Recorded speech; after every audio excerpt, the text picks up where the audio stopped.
Siempre se ha hablado de desarrollo en distintos ámbitos de nuestras vidas. Sin embargo, hay algunos aspectos implícitos en él que no se abordan de la misma manera.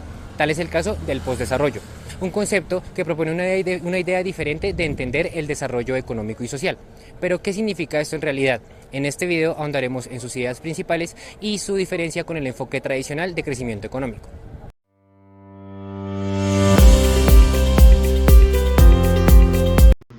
Lo anterior, que es que el postdesarrollo, me parece a mí, o por lo menos podría argumentarse, es practicado especialmente por los movimientos sociales.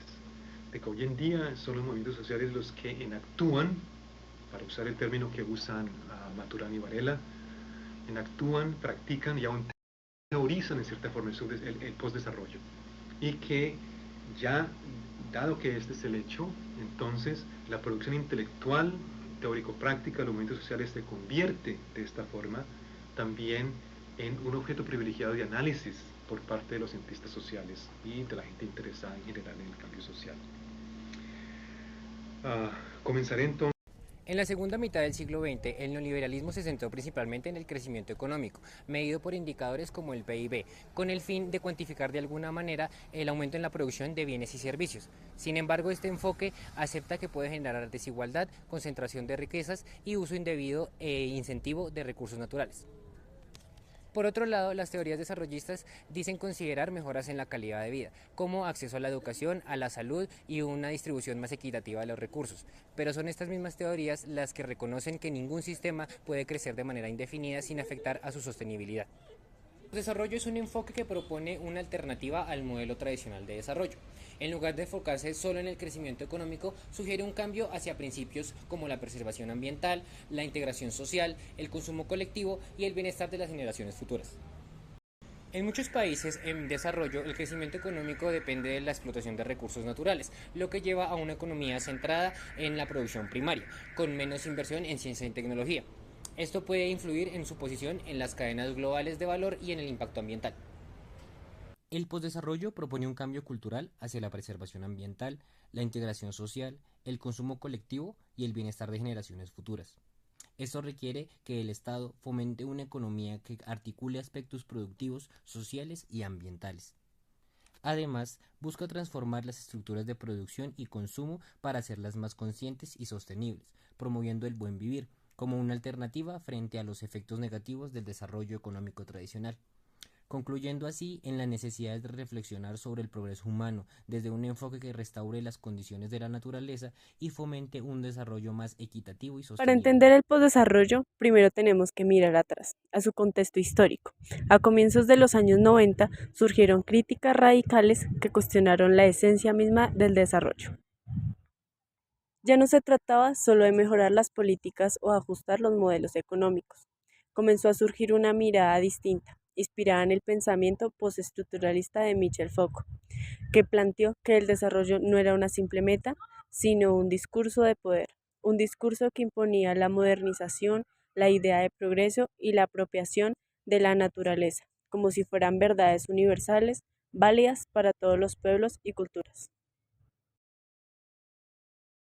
Uno de los teóricos más influyentes en este debate fue Arturo Escobar, quien en 1991 propuso el concepto de postdesarrollo. Escobar argumentaba que las políticas desarrollistas habían fracasado. Prometieron bienestar, pero lo que trajeron fue dependencia. Y aunque el mundo enfrentó crisis globales como la financiera del 2007 y 2008, estas no transformaron el desarrollo, solo cambiaron su forma de presentarlo, por ejemplo, a través de los Objetivos de Desarrollo Sostenible. El postdesarrollo distingue entre dos caminos. Por un lado, los desarrollos alternativos que intentan reformar el sistema sin cambiar sus bases. Y por otro lado, las alternativas al desarrollo que buscan construir nuevas formas de vida desde comunidades, desde las resistencias del sur global. Todo esto no se logra solo con ideas, requiere estrategias productivas concretas y resistencias activas. Las comunidades que buscan el postdesarrollo adoptan prácticas que rompan con la lógica capitalista del lucro. Por ejemplo, la agricultura sostenible, las economías locales basadas en el trueque o la cooperación y los sistemas que priorizan el bienestar colectivo sobre la ganancia individual. También existe una resistencia semiótica. Esto significa desafiar los símbolos, las narrativas y los imaginarios que el capitalismo y la modernidad nos han impuesto. La idea que el progreso siempre implica urbanización, consumo y crecimiento económico. Frente a esto, el postdesarrollo propone otros discursos que valoran la diversidad cultural, la conexión con la naturaleza y la justicia social. Desde esta perspectiva, se busca revertir la transformación de la naturaleza y de la sociedad en simples mercancías, promoviendo formas de vida que respeten los límites ecológicos y las particularidades culturales de cada pueblo. Por ejemplo, una comunidad puede rechazar la idea de que el progreso implique una urbanización masiva y en su lugar defender modos de vida tradicionales y sostenibles basados en la cooperación y el equilibrio con el entorno. El postdesarrollo propone repensar el sentido del progreso orientándolo hacia una vida más plena, equitativa y sostenible. El concepto de desarrollo sostenible busca armonizar el crecimiento económico con los límites del planeta. Sin embargo, las dinámicas actuales basadas en el consumo excesivo y la explotación intensiva de recursos han generado pobreza persistente, desigualdad y crisis ambientales, como el cambio climático que afecta especialmente a las regiones más vulnerables. En este contexto, donde surge el postdesarrollo, un enfoque crítico que denuncia los fracasos del modelo económico moderno por sus impactos negativos a la sociedad y a la naturaleza. Inspirado por pensadores como Arturo Escobar en 1995, este plantea que el desarrollo es un discurso dominante que impone las verdades universales, separando la sociedad y la naturaleza, y asimismo minimizando los impactos sociales y ambientales.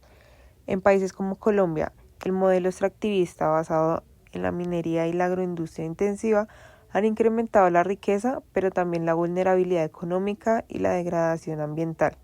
El postdesarrollo invita a detenernos y preguntarnos, ¿realmente queremos seguir un camino que agota al planeta y excluye a las personas? El postdesarrollo se orienta en 5 principios fundamentales que son claves para la transición efectiva. Tenemos la descentralización económica, que básicamente es redistribuir el poder y fortalecer las economías locales y cooperativas. Tenemos la desburocratización ambiental, que básicamente es facilitar la participación comunitaria de la gestión de recursos naturales. También contamos con el pluralismo político, que es garantizar la autonomía y la diversidad de formas de organización social. También contamos con la autonomía cultural, que es proteger las tradiciones, lenguas, modos de vida frente a la homogeneización global. Contamos también con la productividad ecológica, que es crear sistemas de producción que regeneren los ecosistemas, como la agroecología.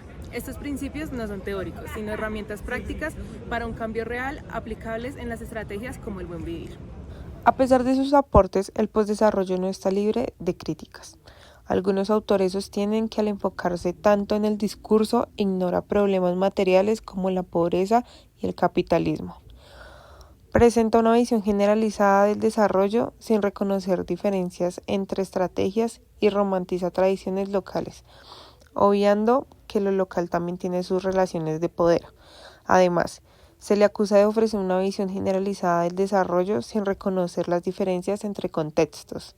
Sin embargo, el postdesarrollo no pretende ser un modelo cerrado ni una receta universal, sino un proceso de reflexión y de construcción constante que evoluciona con herramientas complementarias como etnografías y ética ambiental, influyendo en estudios críticos y movimientos sociales.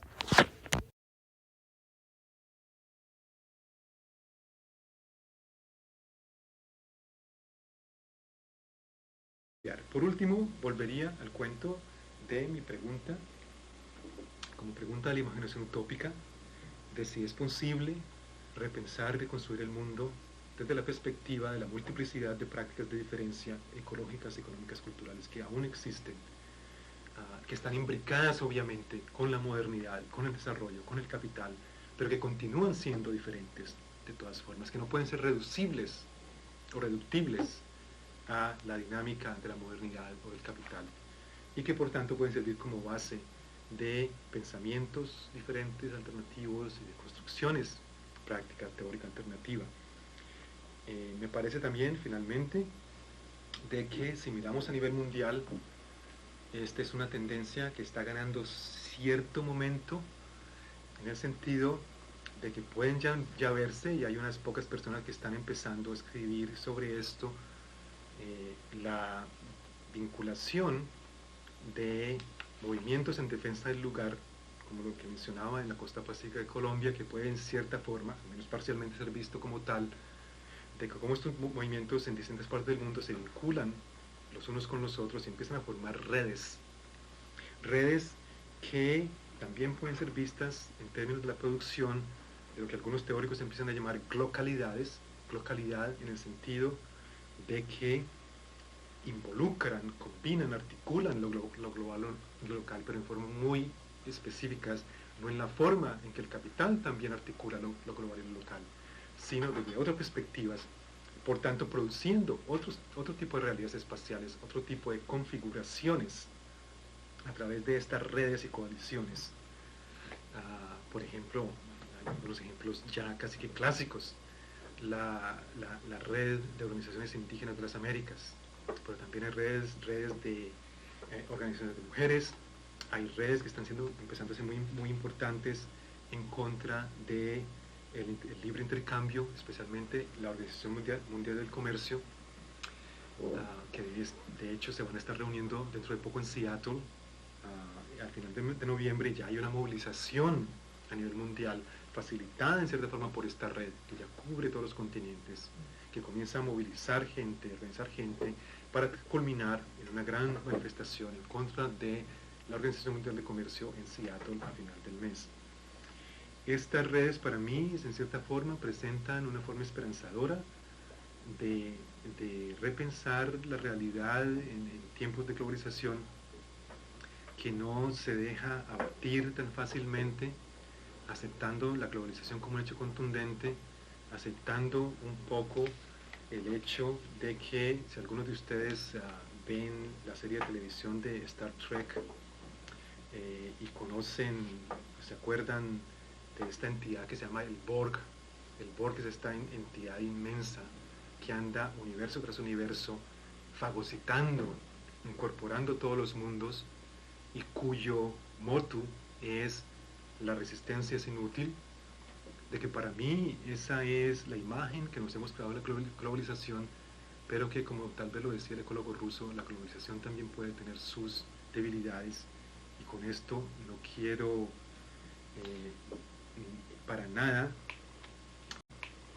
minimizar la importancia y la gravedad de la situación, del avance del neoliberalismo, del avance de la economía de libre comercio, del avance de la rapiña y a nivel mundial, del resurgimiento de la rapiña, por ejemplo, de los recursos petroleros a nivel mundial por las compañías petroleras, como en el caso de los UBA, que sigue presionando por la perforación de los pozos, etcétera, etcétera. No quiero minimizar nada de eso, pero que de todas formas se impone también que pensemos desde esa perspectiva, pero también desde otras perspectivas, que nos localicemos en otros espacios de enunciación donde la vida puede verse un poco diferente.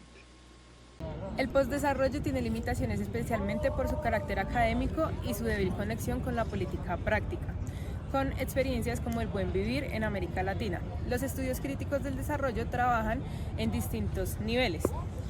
El nivel 3 analiza acciones concretas como créditos rurales o políticas locales. En el nivel 2 encontramos los programas sectoriales más amplios. En el nivel 1 aborda las ideologías desde las perspectivas como el feminismo o la ecología política, y en el nivel 0, el más profundo, examina las raíces conceptuales del desarrollo, donde el postdesarrollo brilla como una crítica estructural. Para avanzar, se propone una caja de herramientas que incluye la destrucción etnográfica, economía ecológica, ética ambiental, estudios de género y ontologías relacionales desarrolladas en espacios como el Centro Latinoamericano de la Ecología Social, el CLAES, Esto no se trata de señalar errores, sino de construir alternativas viables que inspiran a nuevos movimientos sociales. En términos de conclusión, el postdesarrollo es una herramienta teórica y práctica de repasar el progreso humano en medio de la crisis ambiental y social. Nos invita a construir un mundo pluriversal donde coexisten múltiples formas de vivir, producir y convivir, sin depender de un único modelo. El postdesarrollo no es un fin, sino un camino hacia el futuro donde fomenta la equidad, la sostenibilidad y las liberaciones colectivas, especialmente en contextos rurales, donde estos principios son vitales para un futuro viable.